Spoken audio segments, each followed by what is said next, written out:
Fast forward 2025. Nung nanalo na po sila Senator Lacson, Senator Tito, Senator Bam, Senator Kiko, etc. I was talked by, kinontak ako ng isang malapit sa Pangulo, etc. At sinabi kung hindi matatanggal si Cheese, ako na lang.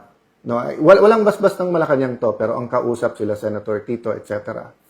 And it happened a second time nung pinag-uusapan namin yung tungkol sa Commission on Appointments. Sinabi sa akin ni Senator Loren yun, na alam mo naman kung anong offer. Sabi ko, guys, para kung kapatid na si Cheese, marami na rin kaming beses na magkalaban, but we promise each other to pray together, consult each other, move forward each other. So, naintindihan ko karamdaman nyo, pero hindi ko pwedeng kunin sa kanya.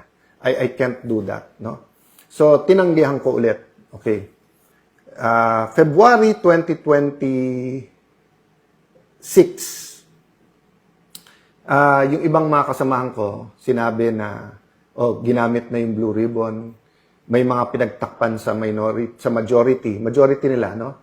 May mga pinakita sa akin whether ito yung basta saka ko na ilalabas yung mga ebidensya, but basically ang sinasabi, nakipagsabuatan si Senator Lacson sa administrasyon para iporma laban kay Jinggoy, kay Cheese, kay Joel, etc. Regardless kung may zero truth, partial truth, or whatever. And then may mga pinagtakpan, no? From masterminds lower. And then iba-ibang grupo 'yon, ha. Wala pa atang 18 noon yung Marines. So ang inudyukan namin noon ay si Senator Loren. So again, wala naman nagsabing dapat ako, binigay ko sa kanya, tapos nag-usap kami, sabi niya, Alan, sana tayong dalawa. No? But, kaming dalawa, meaning mag-sharing din kami. So, when we were going to execute, dahil may 14 na kami, biglang may mga tumawag at doon po nag-umpisa. Doon ko nalaman na negotiable pala yung mga kaso nila. Kasi tinawagan na yung mga may kaso, wag nyo lang iboto si Loren, bawiin nyo, hindi na kayo kakasuhan. At yung isa doon, na witness ko mismo dahil sa harap ko tinawagan yung isang high official at narinig ko yung pinag-usapan. So, we stopped there kasi nga may isa naman, wala naman siyang kaso, yung kunikwento ko sa inyo. Pero nagulat ako, takot na takot. No? And isang dahilan takot, minsan medyo napitik din siya na baka banggitin ang pangalan niya. Although he swears, wala naman siya. At doon ko nga nakita na grabe ang leeway ni Senator Lacson na kasi may sinabi si Senator Lacson doon na parang hindi, kausapin natin yung mga namamahala kasi yung witness na yan ay hindi credible. Pero pagdating kay Joel Villanueva, pagdating kay Jinggoy, pagdating kay Cheese, credible naman yung, well, wala si Cheese ata sa witness na yon, no? Pero doon sa dalawa,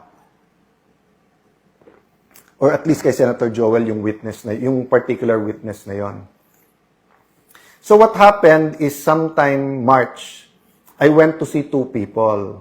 No, one is someone not in government, very close to the president, and the other one is very, very high official. Basically, ang sinabi ko, sumunod yung mga kasama ko, hindi naman inelect si Senator Loren, kami tatlo lang ang gusto namin.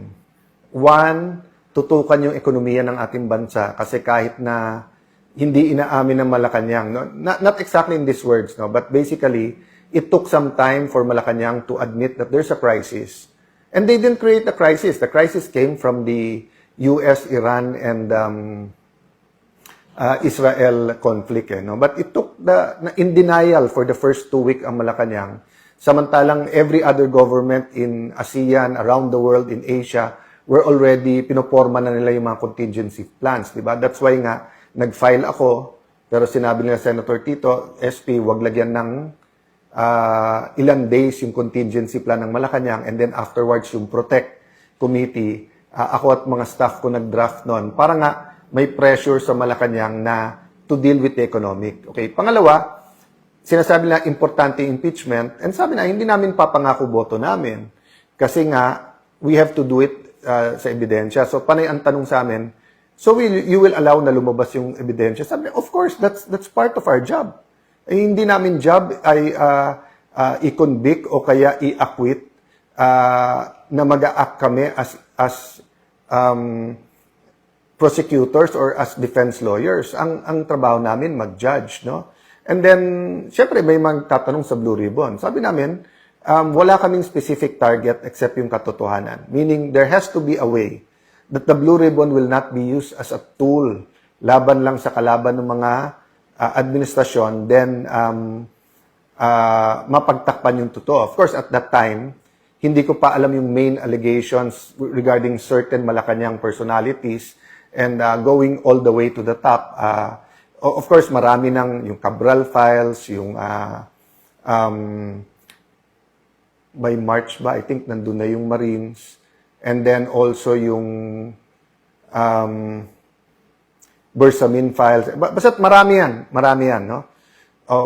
So, basically, ang message ko was, malabo namang makabuo kami, pero it's always possible. So, ang pinapaabot lang namin sa Malacanang ay hindi na po feasible yung Tito Soto, Risa Hontiveros, Kiko Pangilinan, Lacson Group of 4, Gang of 4, na pagpapatakbo ng Senado because it wasn't productive anymore. Panay 2028 lang ang issue, tapos maraming pinagtatakpan, tapos hindi nakatutok sa pangangailangan ng tao. They didn't listen to me. So on May 11, we got the majority. Okay?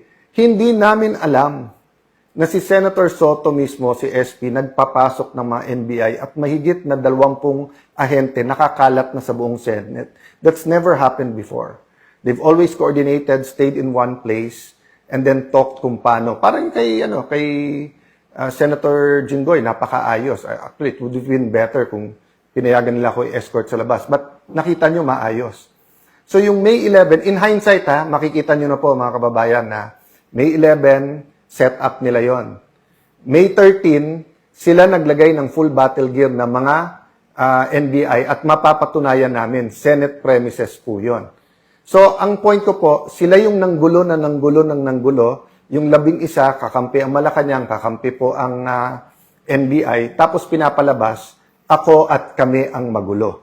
Clear na yon, hindsight even yung walkout, nung sila nag-walkout, 12, wala daw quorum. Nung nagka-12 sila, meron na biglang quorum.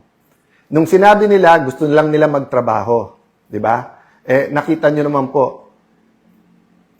hindi man lang nagbigay ng mga pangalan sila doon sa mga committee. So, paano nila sasabihin gusto nilang magtrabaho? Tapos nakita nyo, nung sinabi nila si Senator Wing ay acting Senate President, unang issuance, work from home. Nung pumasok pa rin ang mga taga-Senado, ang sinabi, 10:00, umuwi na kayo. Hindi ba katawa-tawa yon? Di ba yung sasabihin sa'yo, work, let's get back to work. Tapos yung unang i-issue is to work from home, then the next day, umuwi na kayo. 10 o'clock pa lang, pinapauwi na. Kaya nga sabi ko, mag-ingat si Senator Win, kasi maganda naman future niya. Huwag ka magpagamit sa Malacanang at dun sa mga kasamahan mo, kahit binibigyan ka ng high position. I'll give you the advice that someone I really respect gave me, which is, receive, don't grab.